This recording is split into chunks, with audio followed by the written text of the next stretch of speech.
What's up, you guys? Welcome back to the channel. So it's come to my attention that it's May, which means that it's graduation season. And in lieu of this time, I wanted to give some advice to the college graduates in May or June. I am purposely wearing my t-shirt of my alma mater. I graduated college about a year and a half ago, and I feel like there's a lot to navigate through when you're sort of entering the real world for the first time. So I want to give some pointers on anything and everything when it comes to life after college. So if you're graduating soon, I hope you find this video helpful, and with that being said, let's begin.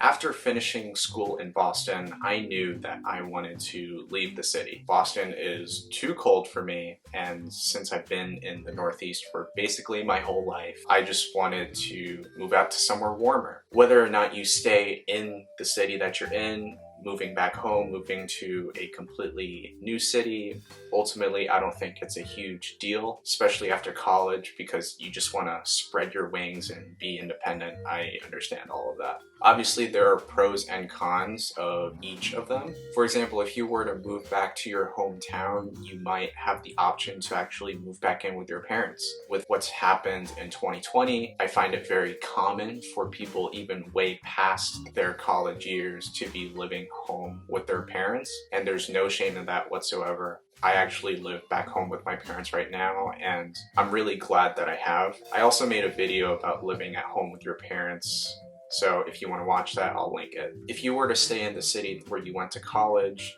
you obviously still have a lot of your network around you. So you might have your college friends still around you, which is kind of nice. A lot of my college friends are not in the same city as me anymore, which can kind of suck at times, but with FaceTime and technology, I don't think it's that complicated to stay in touch if you wanted to. If you were to move to a new city where you don't really know anyone, it can be a bit intimidating to kind of start out fresh, and that's definitely a concern that I had, especially since without any clubs or classrooms that really force you to be in a group with people, making friends and making your own social network is a lot more self-driven. So if you do want to be in a new city, that's something to be conscious of.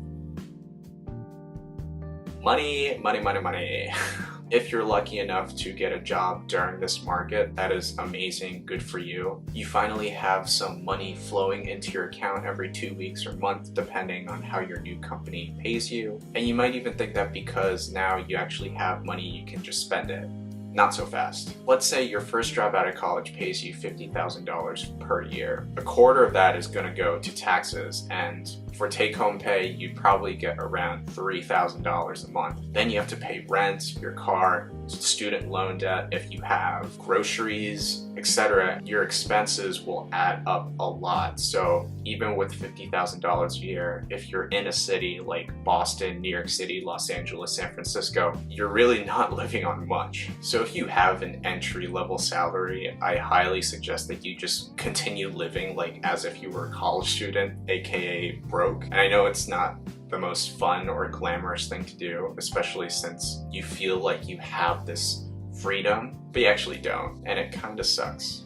I agree. I'd say once you start making money, I highly suggest you start developing your financial literacy. So understanding how to save money, budget your money, invest your money, which brokerage accounts you should use, starting to save for retirement, how much you should put in a Roth IRA depending on how much money you make, paying off student loan debt as quickly as you can if you have it. Start paying off credit card debt as soon as you can because you do not want to be paying interest on that. Start building up your credit score. Figure out how to build up your credit score, because down the line when you want to purchase a house, you most likely will want a loan and you will qualify for a better interest rate depending on how good your credit score is. Obviously, you don't need to figure all of this out right at the start, but starting to understand the way money works and avoiding difficult financial situations, so hopefully your kids will be better off than you are.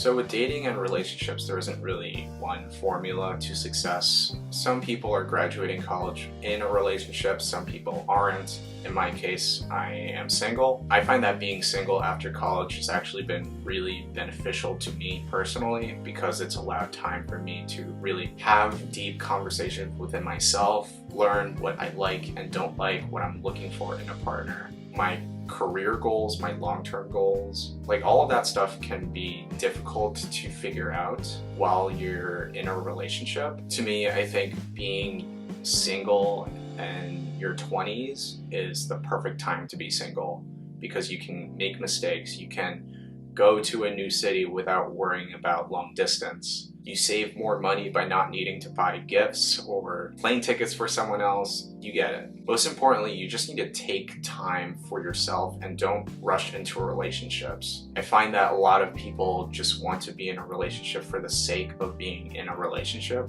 or because that they fear being alone, and being in a relationship like that out of weakness, out of insecurity, is a huge red flag in my opinion, and it probably wouldn't last long. Taking time to be alone is nothing to be ashamed of, and you should take advantage of your singleness while you can. Now in terms of more familial relationships or friendships, I would highly recommend staying in touch with your loved ones. You don't want to lose contact with people that you've become really close with over the years because that stuff is invaluable. If you have a good relationship with your parents, like treasure that, because with the pandemic a lot of people lost their parents, and if you still have your parents, you're pretty lucky. The reality is we don't know how much time we have left with them, and this applies to not only your parents but the rest of your family members and other friends that you may have from high school or college. Just stay in touch with them, check in with them every now and then, just to show them that you still care and you're still invested in the relationship, especially if you guys aren't necessarily in the same city. So you just graduated college and you're really just starting out your career. This is the time to start taking more risks. You might joke that you're starting to feel old, and sometimes I do too, but the reality is you're still really young. When you enter the workforce, most of your colleagues are going to see you as the baby or like the freshman again. And that's kind of freeing in a way because you're allowed to make mistakes, you're allowed to ask questions, and people aren't going to hold you to all these high expectations than if you were a manager or a director. Now, if you need a job to pay your bills, I'd say definitely go for it. But if you can, I would actually suggest being picky with the jobs that you do take and be mindful of what this job can do for you in the long term. Ideally, you find a job that provides you and teaches you the skills that you would need to get to where you would eventually want to be. I think it's okay to not know what exactly you want to do, especially since you're fresh out of school. But if you have just a general idea of what you're interested in, just go with it for now and see where that takes you. When it comes to furthering your career, you also don't have to just rely on your 9-to-5 to help to give you the skills that you want. You could also just go online, go on YouTube, go on whatever free online course you can get your hands on, because information is basically everywhere with this day and age. If you're interested in learning copywriting, like there's courses for that. If you want to learn how to code, there's courses for that. Employers really like it when you take initiative and show that you're actually taking time to learn. Networking is really important because you never know when you might need someone's help, or you never know if that one connection is going to help you get that next job. A lot of the interviews that I've gotten over the past year while applying has been through referrals, because most of the jobs nowadays get like at least hundreds of applicants. So if you want to break through all that clutter, a referral can go a long way. It's not going to get you the job, but once you have your foot in the door with that first interview, I find it to be a lot easier to land that job, as long as you're qualified, of course.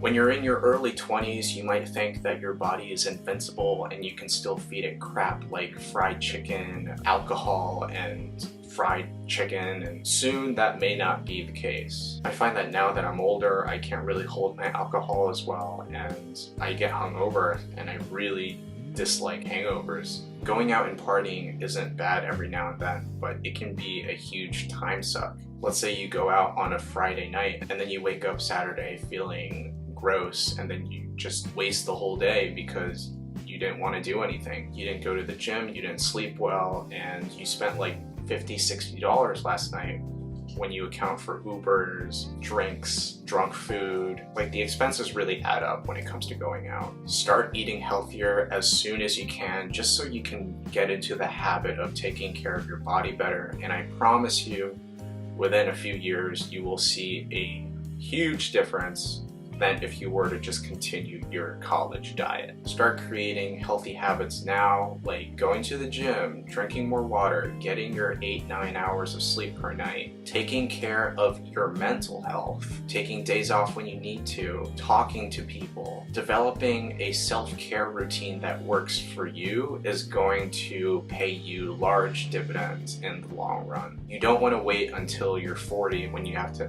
take all these pills. Finally, the most important thing is to just have fun. I know there's a lot of uncertainty going on in the world and there's a lot of terrible things happening. You need to be able to take care of yourself and ultimately enjoy life. Because as cliche as that sounds, life is short. I'm not saying you should live with a YOLO mindset.